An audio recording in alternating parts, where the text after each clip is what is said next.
한은정은 68배 나이에도 여전히 골목 서점 해질녘의 문을 열고 닫는 일을 멈추지 않았다. 서점 안은 언제나 오래된 책들의 냄새와 따뜻한 햇살이 뒤섞여 있었고 창가 쪽 책상에는 손님들이 남긴 메모와 그녀가 직접 손글씨로 쓴 영수증들이 가지런히 쌓여 있었다. 어떤 사람들은 이런 방식이 구식이라고 말했지만 은정은 손끝에 전해지는 펜의 감촉과 잉크가 종이에 스며드는 그 순간을 사랑했다. 그것은 단순한 상거래가 아니라 한 사람과 한 사람 사이의 작은 약속 같은 것이었다. 아침마다 은정은 서점 앞 골목을 쓸고 화분에 물을 주고 진열대의 책들을 정성스럽게 닦아냈다. 이 동네는 오래되었지만 여전히 사람 사는 냄새가 났다. 골목 어귀의 떡볶이 가게에서는 매일 같은 시간에 달콤한 고추장 냄새가 풍겼고 건너편 세탁소 아주머니는 매번 은정을 보면 손을 흔들며 인사를 건넸다. 이곳에서 은정은 단순히 책을 파는 사람이 아니라 이 골목의 일부였고 해질녘은 사람들의 이야기가 모이는 작은 안식처였다. 하지만 최근 들어 무언가가 조금씩 달라지고 있었다. 아들 이준호가 북유럽으로 출장을 떠난 뒤 며느리 박라윤이 유독 자주 서점에 들렀다. 라윤은 도시재생 코디네이터라는 직함을 가진 젊고 유능한 여성이었다. 그녀는 언제나 단정한 옷차림에 노트북 가방을 메고 나타났고 은정에게 친절하게 말을 건넸다. 하지만 그 친절함 뒤에는 어딘지 모를 조급함이 숨어 있었다. 어느 날 오후 라윤이 서점 문을 열고 들어오며 말했다. 어머님, 요즘 이 건물 안전 점검 좀 해보셨어요? 은정은 책장 사이에서 고개를 들었다. 안전 점검이라니 무슨 문제라도 있니? 라윤은 부드럽게 미소 지으며 대답했다. 아니에요. 그냥 이 동네가 좀 오래되어서요. 혹시 모를 사고를 대비해서 미리 점검해 두시는 게 좋을 것 같아서요. 은정은 고개를 끄덕이며 창밖을 바라봤다. 확실히 이 건물은 오래되었다. 벽지는 여기저기 벗겨져 있었고 계단은 삐걱거렸으며 겨울이면 외풍이 심했다. 하지만 그런 것들이 당장 위험하다고 느껴진 적은 없었다. 며칠 뒤 은정이 아침 일찍 서점 문을 열었을 때 책상 위에 서류 몇 장이 놓여 있었다. 그녀는 안경을 쓰고 서류를 집어들었다. 구청 공문 사본이라고 적힌 종이 위에는 빼곡한 글자들이 인쇄되어 있었고 그 아래에는 가스 배관 긴급 교체라는 제목의 견적서가 첨부되어 있었다. 은정은 천천히 내용을 읽어 내려갔다. 노후 배관으로 인한 가스 누출 위험, 즉시 교체 필요, 예상 비용 300만 원. 그녀는 고개를 갸우뚱했다. 가스 누출? 그녀는 수십 년간 이 건물에서 살았지만 가스 냄새를 맡은 적이 없었다. 그날 저녁 은정은 2층 거실에서 차를 마시며 창밖을 바라보고 있었다. 골목에는 저녁 노을이 내려앉고 있었고 서점의 간판 불빛이 어둠 속에서 은은하게 빛나고 있었다. 바로 그때 아래층에서 라윤의 목소리가 들려왔다. 은정은 무심코 귀를 기울였다. 라윤은 누군가와 통화 중이었고 그녀의 목소리는 평소보다 낮고 긴장되어 있었다. 네, 알겠습니다. 철거 동의서만 받으면 바로 착수 가능하다고 전해주세요. 보상건은 조용히 처리하시고요. 은정의 손이 멈췄다. 철거 동의서? 보상? 그녀는 찻잔을 내려놓고 조심스럽게 계단 쪽으로 다가갔다. 라윤의 목소리는 계속 이어졌다. 네, 주민들은 대부분 모르고 있어요. 어르신 한 분만 설득하면 돼요. 은정의 가슴이 철렁 내려앉았다. 그녀는 조용히 2층으로 올라와 방문을 닫았다. 손이 떨렸다. 혹시 라윤이 말한 그 어르신이 자신을 뜻하는 건 아닐까? 그녀는 책상 서랍을 열고 구청 공문 사본을 다시 꺼냈다. 이번에는 더 꼼꼼히 들여다봤다. 공문 번호, 발신 기관, 날짜. 모든 것이 그럴듯해 보였지만 어딘가 어색한 느낌이 들었다. 은정은 오래전 준호가 가르쳐준 대로 스마트폰을 꺼내 구청 홈페이지에 접속했다. 하지만 아무리 찾아봐도 이 공문과 관련된 공지는 없었다. 밤이 깊어갈수록 은정의 불안은 커져갔다. 그녀는 잠을 이루지 못하고 천장을 바라보며 생각에 잠겼다. 라윤은 왜 자신에게 거짓말을 하는 걸까? 도시재생 코디네이터라는 직함 뒤에 무엇이 숨어 있는 걸까? 그리고 그 철거 동의서는 도대체 무엇을 위한 것일까? 은정은 이 모든 질문의 답을 찾아야 한다는 걸 알았다. 하지만 어디서부터 시작해야 할지 막막했다. 그녀는 창밖으로 보이는 골목의 불빛을 바라보며 작게 한숨을 내쉬었다. 해질녘의 불빛은 여전히 따뜻했지만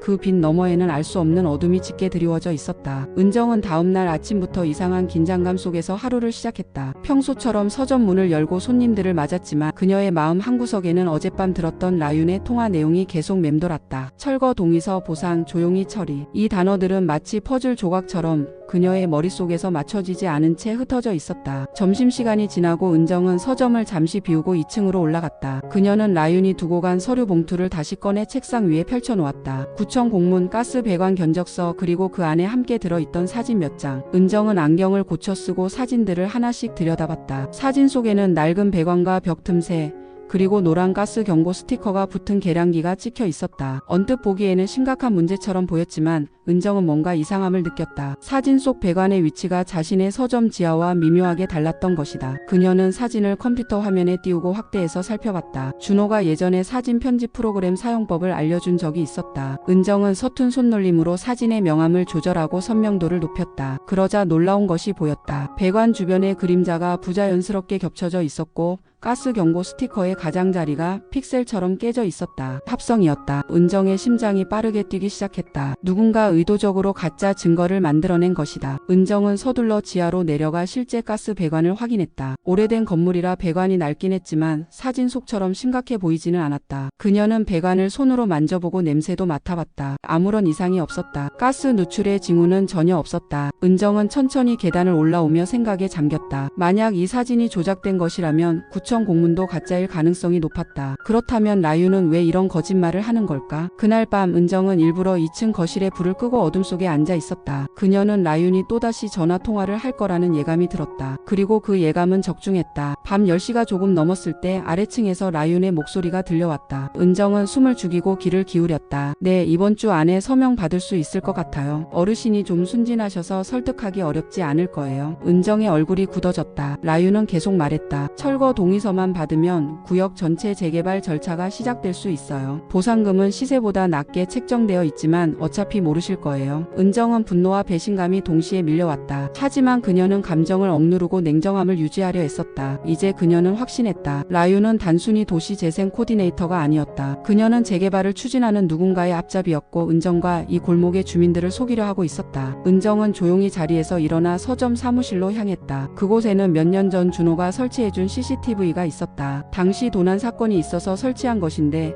은정은 그동안 거의 사용하지 않았다. 그녀는 CCTV 설정 화면을 열고 음성 녹음 기능을 활성화했다. 비록 영상은 서점 내부만 찍히지만 마이크는 주변 소리를 꽤 잘 잡아냈다. 은정은 며칠간의 녹음 파일을 확인하기 시작했다. 파일을 하나씩 재생하며 라윤의 통화 내용을 찾아냈다. 철거 동의서 착수 가능, 보상 조용히 처리. 이 모든 대화가 선명하게 녹음되어 있었다. 은정은 파일들을 USB에 복사하고 안전한 곳에 보관했다. 다음 날 라윤이 서점에 들렀다. 그녀는 평소처럼 밝은 미소를 지으며 말했다. 어머님, 가스 배관 교체 건 좀 생각해 보셨어요? 은정은 애써 침착하게 대답했다. 아직 잘 모르겠구나. 좀 더 생각해봐야 할 것 같아. 라윤의 표정이 순간 굳어졌지만 곧 다시 미소를 되찾았다. 너무 오래 미루시면 위험할 수 있어요. 빨리 결정하시는 게 좋을 것 같은데요. 은정은 고개를 끄덕이며 대답했다. 알겠다. 곧 결정할게. 라윤이 나간 뒤 은정은 다시 서류를 펼쳐 들었다. 이번에는 견적서를 유심히 살펴봤다. 업체 이름, 연락처, 계좌번호, 모든 정보가 기재되어 있었다. 은정은 인터넷 검색창에 업체 이름을 입력했다. 하지만 검색 결과에는 아무것도 나오지 않았다. 존재하지 않는 회사였다. 은정은 더 이상 의심의 여지가 없었다. 이 모든 것이 정교하게 꾸며진 사기였다. 그날 저녁 은정은 오래된 서랍을 뒤지다가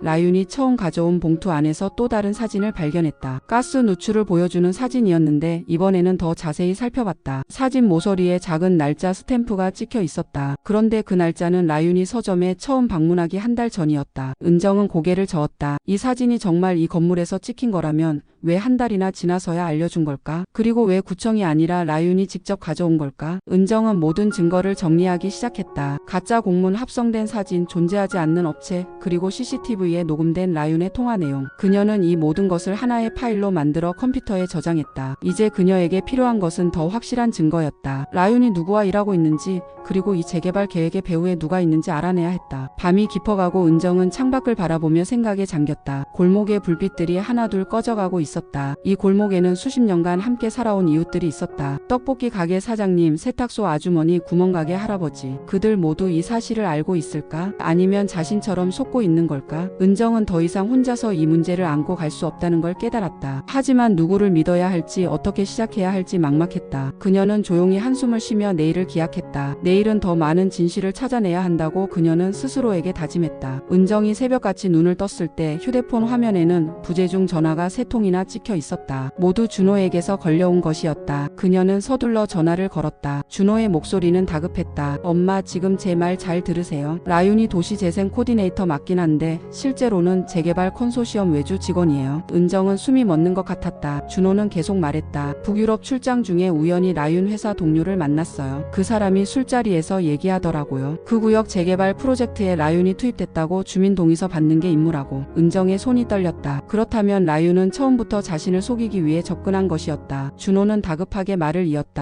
엄마, 오늘 라윤이 서명 받으러 갈 거예요. 철거 동의서에 절대 서명하시면 안 돼요. 일단 집 밖으로 나가 계세요. 제가 내일 아침 첫 비행기로 돌아갈게요. 은정은 고개를 끄덕이며 대답했다. 알았다. 걱정 마라. 엄마가 알아서 할게. 전화를 끊고 나서 은정은 창밖을 바라봤다. 아침 해가 막 떠오르고 있었고 골목은 평화로워 보였다. 하지만 그녀는 알고 있었다. 오늘은 평범한 하루가 아니라는 것을. 은정은 서둘러 옷을 갈아입고 서점 사무실로 향했다. 그녀는 책상 서랍에서 장부를 꺼냈다. 수십 년간 손글씨로 기록해온 서점의 역사가 그 안에 고스란히 담겨 있었다. 매출 기록, 단골 손님들의 이름, 특별한 날들의 메모. 이 장부는 단순한 회계 기록이 아니라 해질녘의 살아있는 증거였다. 그녀는 장부와 함께 USB에 저장해둔 녹음 파일, 합성된 사진들, 그리고 가짜 공문 사본을 가방에 챙겼다. 이 모든 것이 그녀의 무기였다. 오전 9시쯤 라윤이 서점 문을 열고 들어왔다. 그녀는 평소보다 단정한 옷차림이었고 손에는 서류 가방을 들고 있었다. 어머님, 오늘은 꼭 결정하셔야 해요. 가스 배관 문제가 생각보다 심각하대요. 은정은 침착하게 대답했다. 그래, 알겠다. 그런데 나 잠깐 은행 좀 다녀와야 해. 오후에 다시 얘기하자. 라윤의 얼굴에 당황한 기색이 스쳤다. 어머님, 은행은 나중에 가셔도 되잖아요. 이게 더 급한 일이에요. 하지만 은정은 이미 가방을 메고 문 쪽으로 걸어가고 있었다. 미안하다. 급한 일이 생겼어. 오후에 보자. 그녀는 라윤이 뭔가 말하기도 전에 서점 문을 나섰다. 골목을 빠르게 걸으며 그녀는 뒤를 돌아봤다. 라윤이 서점 앞에 서서 휴대폰으로 누군가에게 전화를 거는 모습이 보였다. 은정은 발걸음을 재촉했다. 그녀는 골목을 빠져나와 큰 길로 향했다. 목적지는 동네 도서관이었다. 그곳은 조용하고 안전했으며 CCTV도 있었다. 무엇보다 라윤이 쉽게 찾아오지 못할 곳이었다. 은정은 도서관 2층 열람실 구석 자리에 앉아 가방에서 서류들을 꺼냈다. 그녀는 천천히 숨을 고르며 생각을 정리하기 시작했다. 이제 그녀에게 필요한 것은 이 증거들을 누구에게 보여줄 것인가였다. 은정은 휴대폰을 꺼내 동네 상인회 회장님께 전화를 걸었다. 회장님은 골목 입구에서 철물점을 운영하는 70대 노인이었다. 여보세요, 회장님? 저 해질녘 서점 은정이에요. 급히 여쭤볼 게 있는데 혹시 시간 좀 내주실 수 있으세요? 회장님은 쾌활한 목소리로 대답했다. 그럼요, 은정씨. 무슨 일인데요? 은정은 조심스럽게 말을 꺼냈다. 저희 동네 재개발 얘기 들어보셨어요? 전화기 너머로 잠시 침묵이 흘렀다. 회장님이 무겁게 입을 열었다. 소문으로는 들었어요. 그런데 공식적인 건 아무것도 없더라고요. 왜 그러세요? 은정은 자신이 알아낸 것들을 조심스럽게 설명하기 시작했다. 가짜 공문, 합성된 사진, 라윤의 정체, 그리고 녹음된 통화 내용. 회장님은 말없이 듣고 있었다. 은정이 설명을 마치자 회장님이 깊은 한숨을 쉬었다. 은정씨, 혹시 지금 도서관에 계세요? 제가 지금 갈게요. 다른 상인들도 좀 모아볼게요. 1시간 뒤 도서관 회의실에는 5명의 상인들이 모였다. 철물점 회장님, 떡볶이 가게 사장님, 세탁소 아주머니,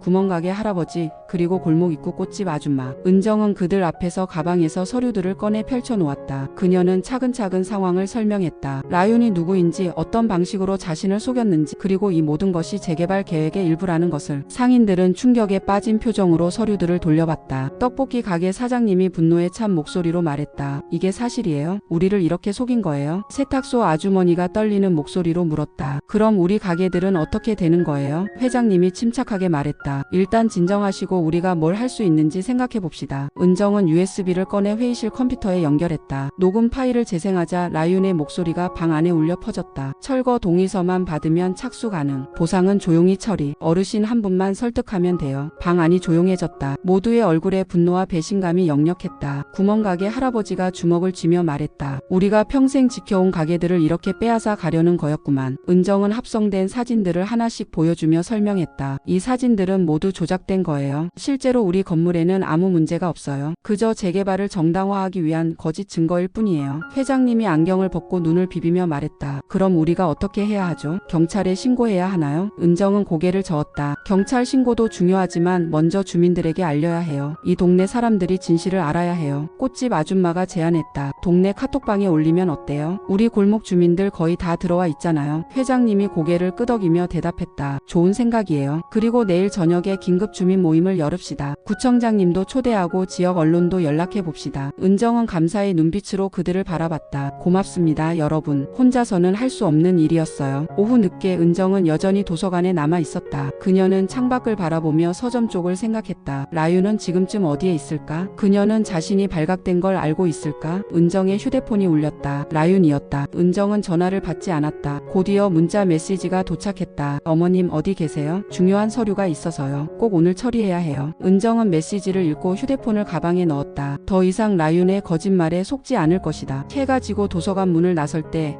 은정은 골목으로 돌아가는 대신 회장님의 철물점으로 향했다. 그곳에서 그녀는 밤을 보낼 예정이었다. 회장님 부인이 따뜻한 저녁을 준비해 주었고 은정은 오랜만에 안심하고 식사를 할 수 있었다. 식사 후 회장님이 노트북을 열며 말했다. 은정씨, 동네 카톡방 반응 좀 보세요. 은정은 화면을 들여다봤다. 주민들의 메시지가 쏟아지고 있었다. 우리 동네가 이런 사기를 당할 뻔했다니 내일 모임에 꼭 참석하겠다. 증거 자료 더 공유해달라. 은정의 눈시울이 붉어졌다. 이 사람들, 이 골목이 그녀의 진짜 가족이었다. 수십 년간 함께 웃고 울었던 이웃들이 지금 그녀의 편에 서 있었다. 회장님이 은정의 어깨를 토닥이며 말했다. 은정씨, 우리가 함께 있어요. 이 동네는 쉽게 무너지지 않아요. 은정은 고개를 끄덕이며 미소를 지었다. 내일은 새로운 시작이 될 것이다. 진실이 밝혀지고 골목이 지켜지는 날이 될 것이다. 다음 날 저녁 골목 입구 작은 공터에는 100여 명이 넘는 주민들이 모여들었다. 평소에는 텅 비어있던 공간이 사람들로 가득 찼고 누군가 준비한 플라스틱 의자들이 빼곡히 놓여 있었다. 은정은 사람들 틈에 서서 주변을 둘러봤다. 떡볶이 가게 사장님은 김이 모락모락 나는 간식을 준비해왔고 세탁소 아주머니는 확성기를 빌려왔으며 구멍가게 할아버지는 주민들에게 물을 나눠주고 있었다. 이 모든 것이 하루 만에 준비된 것이었다. 회장님이 앞으로 나서며 확성기를 들었다. 여러분, 오늘 이렇게 바쁘신 와중에도 모여주셔서 감사합니다. 오늘 이 자리는 우리 동네 미래가 걸린 중요한 자리입니다. 주민들 사이에서 웅성거림이 일었다. 회장님은 계속 말했다. 최근 우리 동네의 재개발 계획이 은밀하게 진행되고 있었습니다. 하지만 그 과정에서 일부 주민들이 거짓 정보로 속임을 당할 뻔했습니다. 오늘 그 진실을 여러분께 알리고자 합니다. 은정이 앞으로 나섰다. 그녀의 손은 떨렸지만 목소리는 단호했다. 여러분, 저는 골목 서점 해질녘을 운영하는 한은정입니다. 몇 주 전 제 며느리가 가스 배관 교체가 시급하다며 저를 찾아왔습니다. 구청 공문과 사진까지 보여주며 위험하다고 했습니다. 하지만 알고 보니 그 모든 것이 거짓이었습니다. 주민들이 논란표로 은정을 바라봤다. 은정은 가방에서 서류들을 꺼내 높이 들었다. 이 공문은 가짜입니다. 이 사진들은 합성된 것입니다. 그리고 이 모든 것은 우리를 속여 철거 동의서에 서명하게 만들기 위한 계획이었습니다. 회장님이 프로젝터를 켜자 벽에 합성된 사진들이 크게 비쳤다. 은정은 하나씩 설명했다. 이 사진 속 배관은 우리 건물이 아닙니다. 그림자를 보세요. 부자연스럽게 겹쳐져 있습니다. 이 경고 스티커도 나중에 합성한 것입니다. 가장자리가 깨져 있어요. 주민들 사이에서 분노의 목소리가 터져 나왔다. 도대체 누가 이런 짓을 한 거예요? 왜 우리를 속이려 한 거죠? 은정은 USB를 꺼내 노트북에 연결했다. 이제 여러분께 녹음 파일을 들려드리겠습니다. 이것은 제 서점 CCTV에 녹음된 것입니다. 스피커에서 라윤의 목소리가 흘러나왔다. 철거 동의서만 받으면 착수 가능하다고 전해주세요. 보상권은 조용히 처리하시고요. 주민들은 대부분 모르고 있어요. 어르신 한 분만 설득하면 돼요. 공터는 순식간에 술렁이기 시작했다. 사람들의 얼굴에는 충격과 분노가 뒤섞여 있었다. 회장님이 다시 확성기를 들었다. 여러분, 이것은 단순한 사기가 아닙니다. 이것은 우리 동네 전체를 대상으로 한 조직적인 음모입니다. 그들은 우리의 무지를 이용해 헐값의 땅을 빼앗고 큰 이익을 챙기려 했습니다. 떡볶이 가게 사장님이 벌떡 일어서며 소리쳤다. 우리가 가만히 있을 수 없어요. 구청에 항의해야 해요. 세탁소 아주머니도 목소리를 높였다. 경찰에도 신고하고 언론에도 알려야 해요. 바로 그때 공터 입구에서 한 무리의 사람들이 나타났다. 구청 도시계획과 직원 2명과 지역 신문사 기자,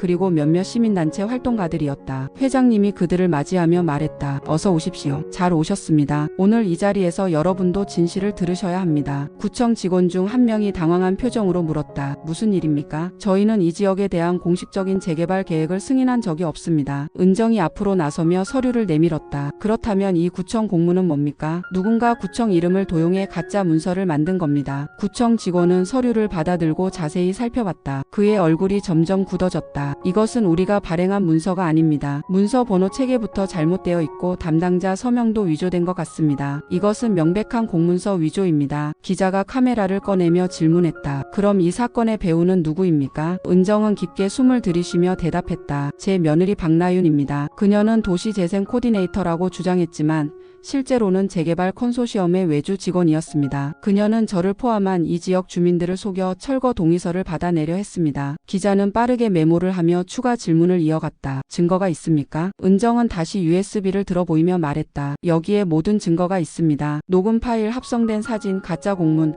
그리고 존재하지 않는 업체의 견적서까지. 또한 제가 며느리와 나눈 모든 대화 내용도 기록되어 있습니다. 시민단체 활동가가 나서며 말했다. 이런 경우는 개인 사기를 넘어서는 조직적 범죄입니다. 배우의 부동산 개발 업체가 있을 가능성이 높습니다. 철저한 수사가 필요합니다. 회장님이 다시 확성기를 들었다. 여러분, 우리가 요구하는 것은 명확합니다. 첫째, 이 사건에 대한 전면적인 수사. 둘째, 구청의 공식 감사. 셋째, 우리 동네를 생활문화 보존구역으로 지정해 더 이상 이런 일이 벌어지지 않도록 보호받는 것입니다. 주민들이 일제히 박수를 치며 동의했다. 구청 직원이 고개를 끄덕이며 말했다. 알겠습니다. 이 사안을 긴급하게 상부에 보고하고 감사팀을 즉시 구성하겠습니다. 모임이 끝나갈 무렵 은정은 주민들에게 둘러싸여 있었다. 사람들은 그녀의 손을 잡고 감사를 표했다. 은정 씨 덕분에 우리가 살았어요. 정말 용감하셨어요. 은정은 고개를 저으며 대답했다. 제가 한 건 아무것도 아니에요. 우리 모두가 함께했기에 가능한 일이었어요. 떡볶이 가게 사장님이 은정을 안으며 말했다. 이제 우리가 은정 씨를 지킬 차례예요. 우리 동네는 하나니까요. 그날 밤 은정은 처음으로 서점으로 돌아왔다. 문을 열자 익숙한 책 냄새가 그녀를 반겼다. 그녀는 천천히 서점 안을 걸으며 책장을 쓰다듬었다. 이 공간, 이 책들, 이 모든 것이 지켜졌다. 그녀는 창밖을 바라봤다. 골목의 불빛들이 평소처럼 따뜻하게 빛나고 있었다. 그리고 그 불빛 속에는 이제 새로운 희망이 담겨 있었다. 진실은 밝혀졌고 동네는 하나로 뭉쳤으며 미래는 그들의 손에 있었다. 은정의 휴대폰이 울렸다. 준호였다. 엄마, 지금 공항이에요. 1시간 후에 도착해요. 괜찮으세요? 은정은 미소를 지으며 대답했다. 괜찮단다. 이제 다 괜찮아. 그녀는 전화를 끊고 서점 한가운데 서서 깊게 숨을 들이마셨다. 해질녘은 여전히 그 자리에 있었고 내일도 그 다음 날도 계속 그 자리를 지킬 것이었다. 그것만으로도 충분했다. 한 달이 흘렀다. 골목은 이전보다 더 활기차 보였다. 주민 모임 이후 언론이 이 사건을 크게 보도했고 시민단체들이 동네 보존운동에 동참하면서 골목은 순식간에 유명해졌다. 젊은 사람들이 찾아와 서점과 골목의 이야기를 듣고 싶어 했고 사진을 찍어 SNS에 올렸다. 해질녘은 더 이상 단순한 동네 서점이 아니라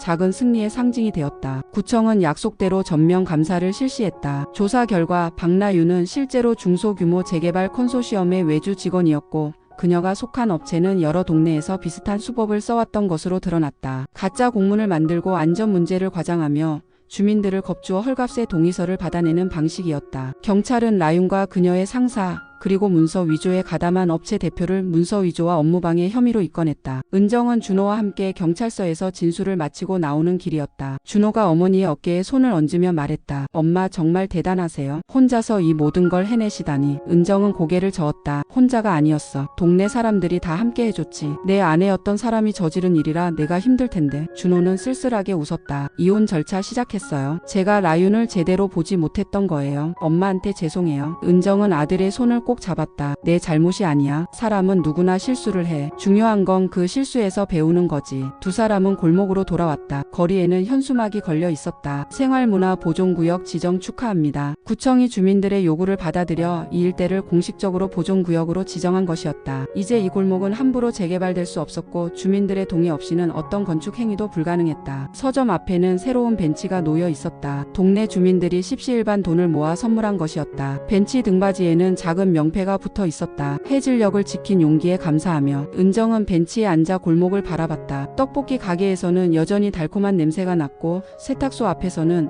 아주머니가 빨래를 개고 있었으며 구멍가게 할아버지는 가게 앞에서 담배를 피우고 있었다. 모든 것이 평화로웠다. 며칠 후 은정은 서점 앞에 작은 공지를 붙였다. 동네 기록 수업 참가자 모집. 매주 토요일 오후 2시 무료. 공지를 본 주민들이 하나둘 관심을 보이기 시작했다. 첫 수업날 은정은 10명 정도의 주민들을 서점 안으로 안으로 맞아들였다. 나이도 직업도 다양했다. 젊은 엄마, 은퇴한 선생님, 대학생, 중년의 가게 주인들 모두 이 골목을 사랑하는 사람들이었다. 은정은 그들 앞에서 말했다. 보존은 기록에서 시작됩니다. 우리가 이 동네 이야기를 기록하지 않으면 언젠가 이 골목의 역사는 사라지고 말 거예요. 오늘부터 우리는 함께 이 동네를 기록할 겁니다. 사진으로, 글로, 인터뷰로, 그림으로 어떤 방식이든 좋아요. 중요한 건 우리의 이야기를 남기는 거예요. 사람들이 고개를 끄덕이며 메모를 하기 시작했다. 첫 과제는 간단했다. 각자 가장 좋아하는 골목의 장소를 찾아 그곳의 이야기를 적어오는 것. 일주일 후 사람들은 다양한 이야기를 가지고 왔다. 어떤 사람은 골목 모퉁이 담벼락에 대해 썼고, 다른 사람은